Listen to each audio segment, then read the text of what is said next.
So hi guys, we have already got into the goal setting session. We have also looked at one story, and we have also looked at why people are behaving in different fashion, and we have decided if somebody knows why part of what they are doing, then they will really put the best efforts, the reasons that they should be knowing. Then we now get into how do we really talk about goal setting, what are goals, how do we define goals and all those things.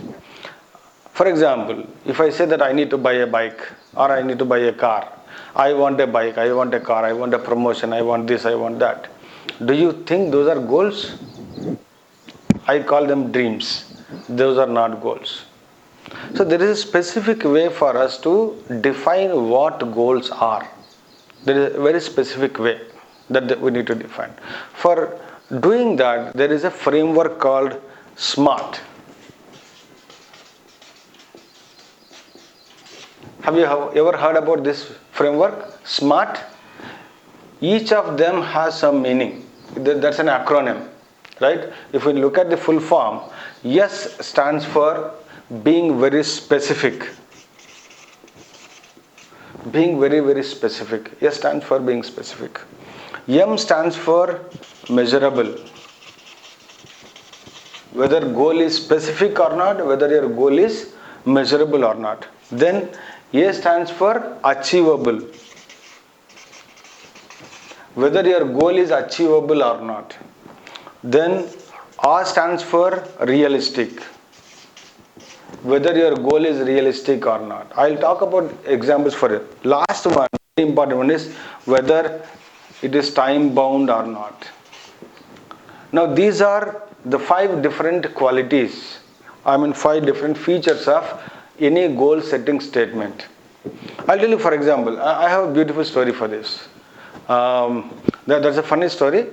One fine day, Lord Shiva and Parvati, both of them were sitting and talking about the world, what is happening in the world, right?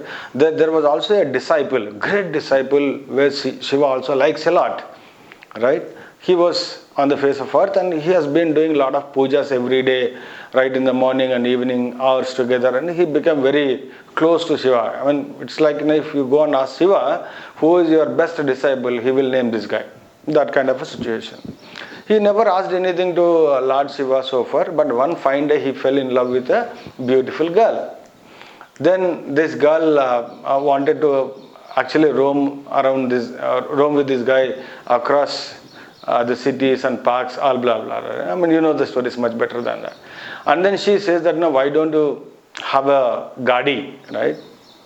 You don't have a gadi. If we have a gadi, then that's better. In her own sense, it is a bike. Then this guy, natural language is gadi, so he goes and he only knows Lord Shiva, right? The next day morning he goes and he asks for, okay, now when I ask, Lord Shiva will never say no, I am asking Lord Shiva. So she goes and, Bhagwan, mujhe gadi de dijiye. He says, no, I want a gadi.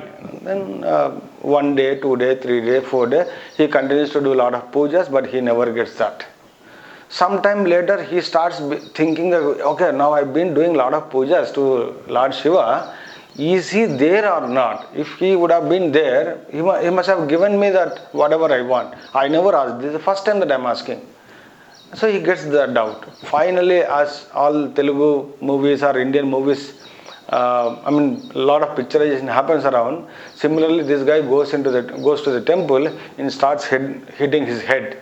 Now, blood starts bleeding, and Lord Shiva is also looking at there, right? What's happening here? Then Mata Parvati ji says like this to Shiva, Swami, what are you trying to do? You say that this guy is a great disciple of yours, but you are not, giving him whatever he wants.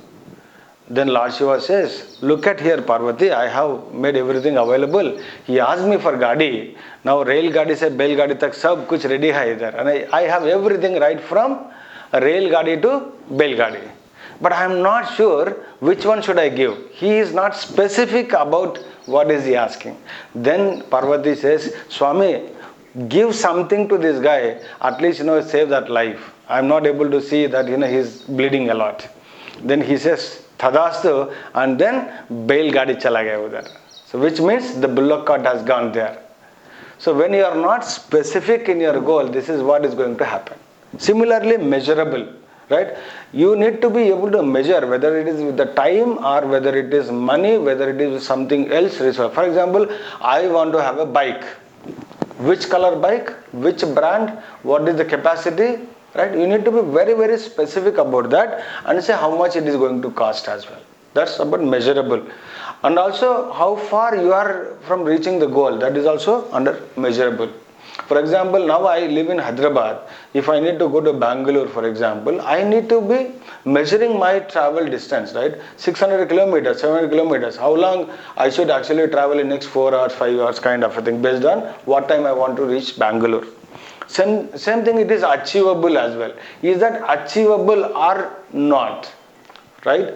With my capacity, whatever I have, if I say that I want to be in Bangalore in next 2 minutes, that's funny, right? We can't be. Now there is no instrument or machine in the world where I can actually go in 2 minutes. Of course, I can virtually be there using this technology today, but otherwise physically it's not possible. Similarly, is that realistic or fantasy? For example, I want to spend 2 hours time with Gandhi next year. Okay, you have great time, but Gandhi is not available. That's only a fantasy, that's not realistic. And then time bound. Any goal where time is not mentioned, I mean by this time I am going to complete this, that is not a goal at all. Look at your power bills, electricity bills that come to your home. If the deadline is not mentioned on the electricity bill, how many of us are going to pay the power bill by the same time? Right? So that's the power of having time there. So if you write your statement using this SMART framework, then it is called a goal. Otherwise, it is a very vague statement. Many people I talk to, they say that what do you want? I want good job. What is this good job? I want to have great education. How do they define what is great education? I want to have great house. What does it mean great house? House can be built with only 10 lakhs or even with 10,000 also a house can be built. 10 crores, there is a house can be built. How do you define in this framework? So don't be very vague with the goal statements. Once you create your goal, then there is something called milestones that we need to create. So we call them what? Milestones. Milestones. For example, if I need to make a 20 lakh rupee, I want to buy a Honda car, right? Honda Civic, which would cost around 25 lakhs. By next 2 years, I mean exact time, next 2 years, which is also realistic for me, which is also achievable for me, then which is also measurable, right, in terms of money and time both.